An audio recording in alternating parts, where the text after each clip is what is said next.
and I have received a number of documents indicating that there are people who would like to address the board and the audience. Jenny is going to do the timing, so we allow 3 minutes per person to speak.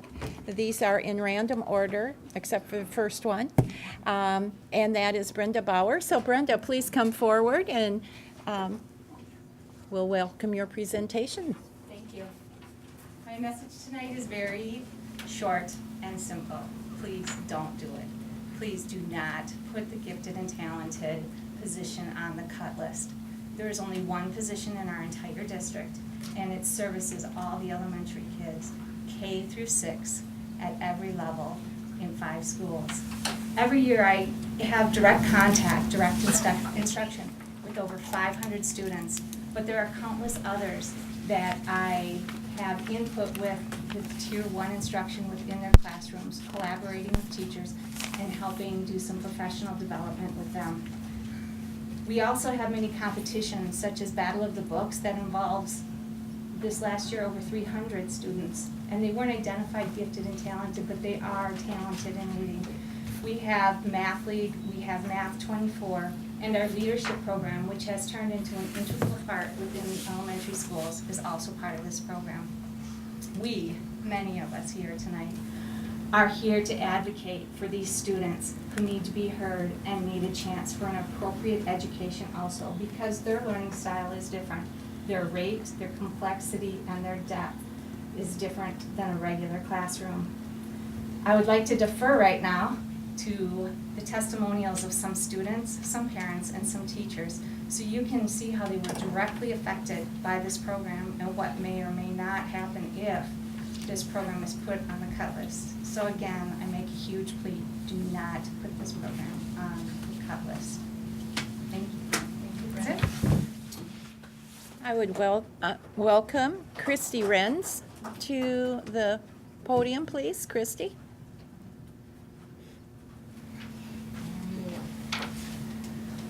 All right. I'm going to try to do this without crying. I'm going to say that right now. Good evening. My name is Christy Renz. I have 3 children in the Marshville Public Schools. I have one at the high school, one at the middle school, and one at Grant. I'm here to say that the gifted and talented coordinator should not be cut. I understand there are many programs that are important in which nothing has to be cut, but a list does need to be put together if the referendum does not pass this fall. For that list, I think money needs to be found other places, and the position of the gifted and talented coordinator should not be on it. There are 3 main reasons for this. Number 1, Brenda Bauer is the only person working with these students, setting up programs and helping teachers at all the elementary schools. If her position is cut, there will be nothing for these students. One-on-one teaching has been shown over and over to be the most effective way to challenge students and make them successful. Having Brenda work with these students is good for the district, the students, and extremely helpful for all the teachers. Number 2, one of the main reasons Marshville High School and the Marshville Public Schools make the national headlines is because of the AP programs.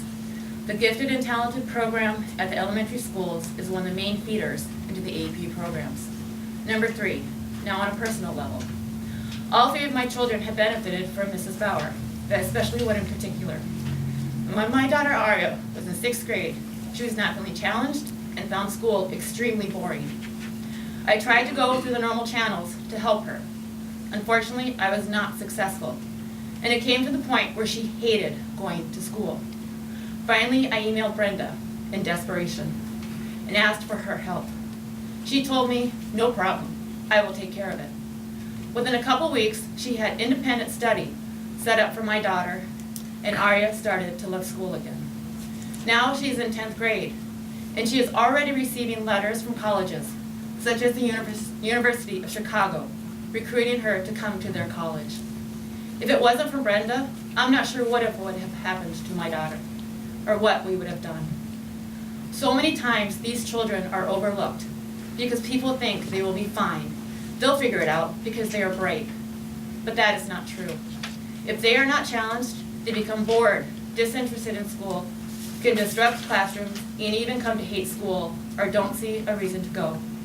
These children actually need a person dedicated to them and to engage them so they can reach their full potential. Brenda is a savior for many of these children. If you cut her position, many families and children will suffer. I'd like to next welcome Sua Spot. I'm sorry if I mispronounced your name, but thank you. Suhas.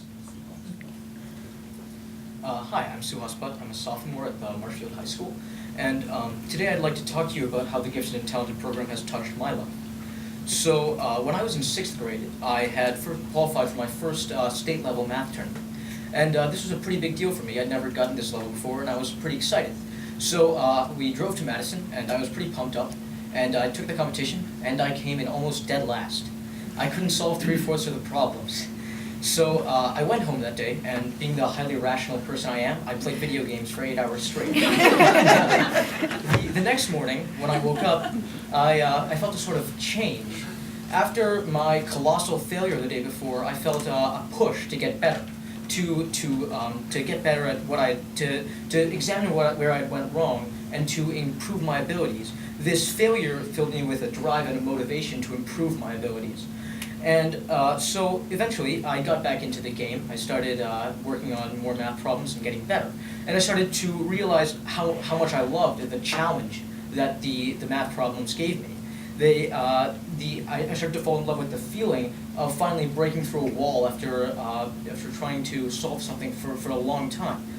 And so what I learned from this is I learned how to face failure. I became more resilient as a person, and I learned how much I love challenge, and I learned the value of failure in personal development. And so that, I would argue, is the main benefit of the Gifted and Talented program. For many kids who are gifted and talented, school is pretty easy, and they never really mess up. But sometime in their life, they're going to screw up. Everyone does. Sometimes we all make mistakes. And if they don't know how to handle failure, if they don't know how to get back up after messing up, then a small failure later in their career could be devastating. And so the great thing about the GT program is that it allows kids to be put in a position where failure is likely and failure has no negative consequences. It allows them to realize the value and wonder of challenge, and it allows them to become stronger people in the long run. And so I beg of you, please, don't put the Gifted and Talented program on the cut list. Thank you.